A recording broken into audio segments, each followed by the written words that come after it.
नंदुरबार बाल लैंगिक अत्याचार प्रकरणात मोठी अपडेट. मुख्य आरोपी चेतन कोळीच्या पोलीस कोठडीत 6 दिवसांची वाढ. नंदुरबार जिल्ह्यात 53 बालकांवर लैंगिक अत्याचार केल्याच्या गंभीर प्रकरणात तपासाला वेग आला असून या प्रकरणातील मुख्य आरोपी चेतन कोळी याच्या पोलीस कोठडीत न्यायालयाने आणखी 6 दिवसांची वाढ केली आहे. त्यामुळे या प्रकरणाच्या तपासात आणखी महत्त्वाचे धागेदोरे समोर येण्याची शक्यता आहे. गेल्या सुमारे 4 वर्षांपासून बालकांवर लैंगिक अत्याचार सुरू असल्याचे तपासात समोर आले आहे.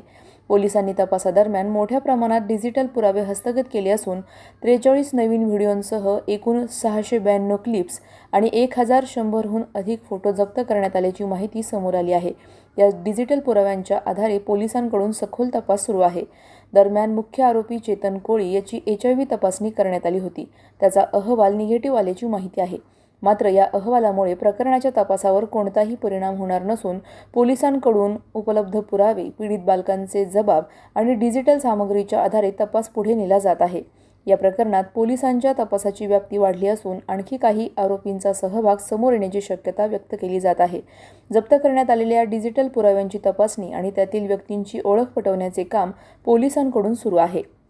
53 बालकांशी संबंधित या गंभीर प्रकरणात पुढील तपासासाठी आरोपीच्या पोलीस कोठडीत वाढ झाल्याने आता तपासातून आणखी कोणती धक्कादायक माहिती समोर येते याकडे नंदुरबार जिल्ह्याचे लक्ष लागले आहे. सलाउद्दीन लोहार, नंदुरबार, न्यूज 24. नमस्कार. नंदुरबारमध्ये अल्पवयीन मुलांचं लैंगिक शोषण करून त्यांचे फोटो व्हिडिओ काढायचे आणि ते व्हायरल करायची धमकी देऊन ब्लॅकमेल करायचं असा अतिशय संतापजनक आणि विकृत प्रकार समोर आलाय. यामध्ये चेतन प्रकाश सोळंकी या 22 वर्षाच्या आरोपीला पोलिसांनी अटक केलेली आहे. या प्रकरणात नंदुरबारच्या पोलीस अधीक्षक अश्विनी सानप यांचं सर्वप्रथम मी मनापासून अभिनंदन करते, कौतुक करते. कारण अल्पवयीन मुलांच्या लैंगिक शोषणासारख्या गंभीर आणि संतापजनक गुन्ह्याची कुणकुण लागताच कुठल्याही पीडिताची किंवा त्यांच्या परिवाराची तक्रार करायची त्यांनी वाट बघितली नाही आणि स्वतःहून FIR दाखल करत तपासाची चक्र वेगाने फिरवली आणि या विकृत नराधमाच्या मुसक्या आवळल्या.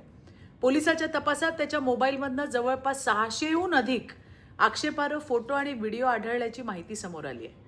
त्यामुळे हा एखाद्या 1-2 दिवसाचा असा हा प्रकार नसावा. 2022 पासून हा घाणेरडा प्रकार सुरू असल्याची सुद्धा शक्यता वर्तवली जाते. आरोपी तर पोलिसांच्या ताब्यात आहेतच, पोलीस अधिकचा तपास पण करतायत आणि येणाऱ्या काळामध्ये या गुन्ह्याची व्याप्ती जी आहे ती सुद्धा त्या ठिकाणी उघडकीला व्हायला हवी आहे.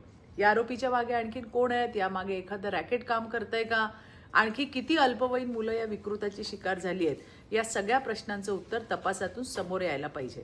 मला खात्री आहे देवाभाऊंच्या सरकारमध्ये अशा विकृत नराधमांना, विकृत गुन्हेगारांना पाठीशी घातलं जात नाही. लवकरात लवकर अशाच घडामोडींचा आढावा घेण्यासाठी आजच आपले YouTube चॅनलला सबस्क्राईब करा.